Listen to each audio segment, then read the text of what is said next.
I have known impatience as a teacher with some of the most unpleasant students.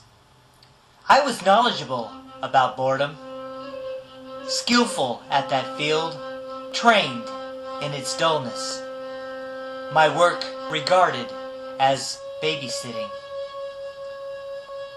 The children showed their work in their anger, saying that the work was stupid and dull, or that it made no reasonable sense, or that they have already learned it twice. They said they wanted to learn something real.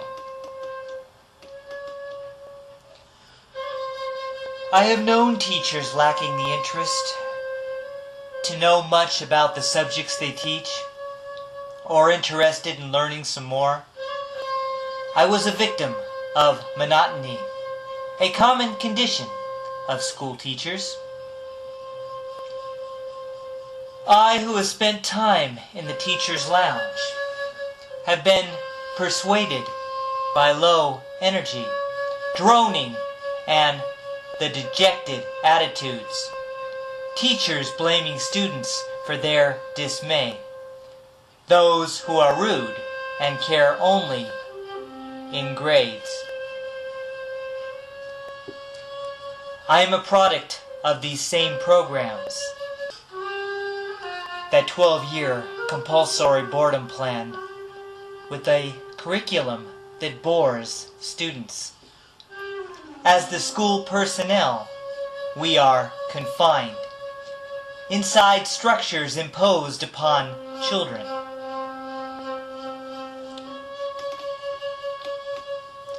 We are all to blame for tediousness.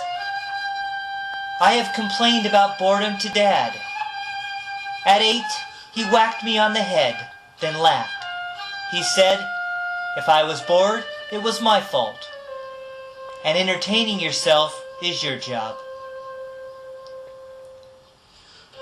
I have passed on this lesson to students, yet tedium is a natural state. If the teachers do not defy custom and bend all the affairs in the classroom to help children break out of the system. At times the adults are more childish. Administration destroying teachers, jobs being terminated out of spite, harder work to keep a teaching license within a cell-blocked style confinement. The teachers were like virtual robots, creating the virtual factories, stimulated for convenience than ease, moving data in storage areas, then erased by reprisals of boredom. We could jettison the stupid structures to help children get an education rather than merely receiving schooling. We could encourage the best qualities of curiosity and adventure. Students have capacity for insight. This is lost inside the text and testing. Students should be introduced to adults who give each student their autonomy in order to take a risk now and then.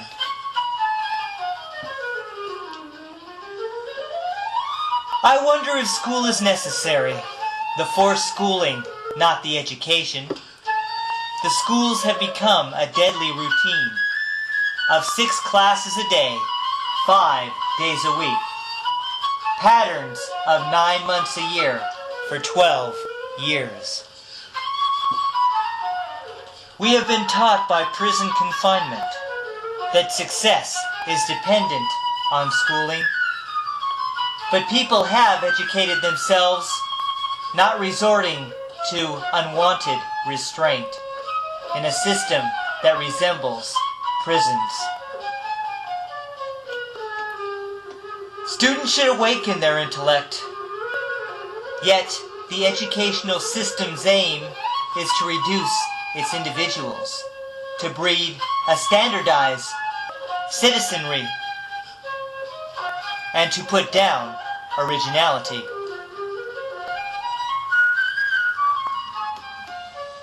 Schools establish its permanent routines and the response to its authority, precluding any critical judgment. A teacher does not test on submission. Instead, test on foolish material.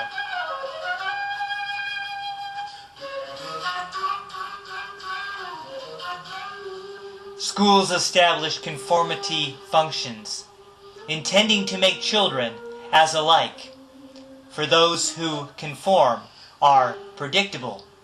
This is used to gain control of people, to manipulate large labor forces. Schools are meant to determine social roles by logging evidence mathematically, on cumulative records subjectively.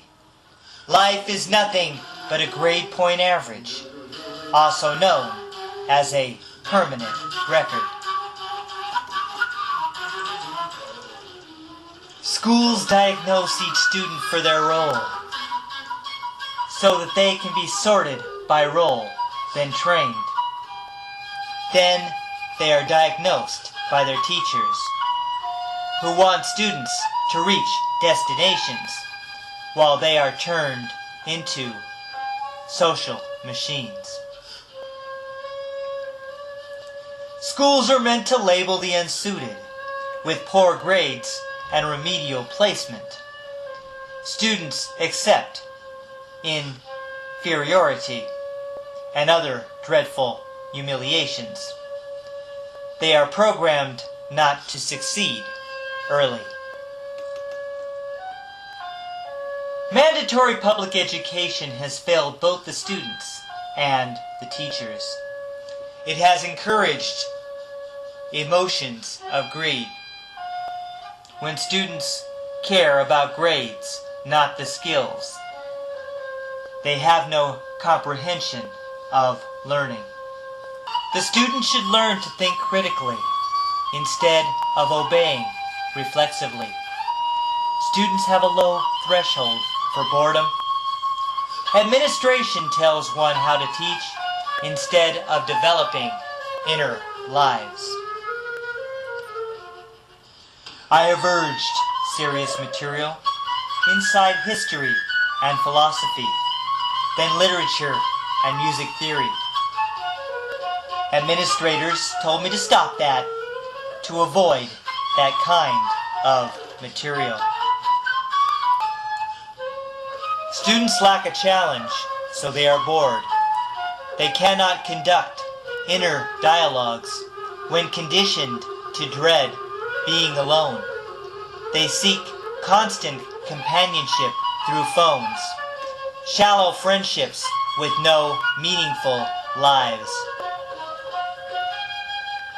Schools are the laboratories on young minds, drill centers for habits and attitudes.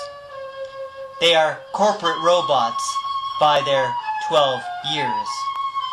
My job was to turn them in to servants, not to make them independent thinkers.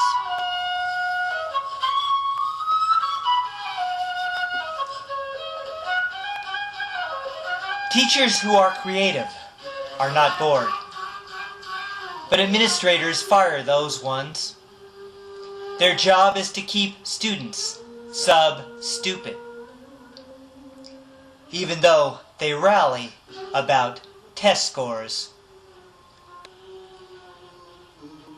But that is so they do not lose their jobs.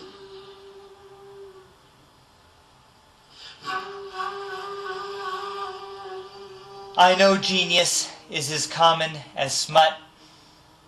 Students are suppressed because the culture cannot manage educated people. So like my students, I am bored, rigid, in a system lacking education.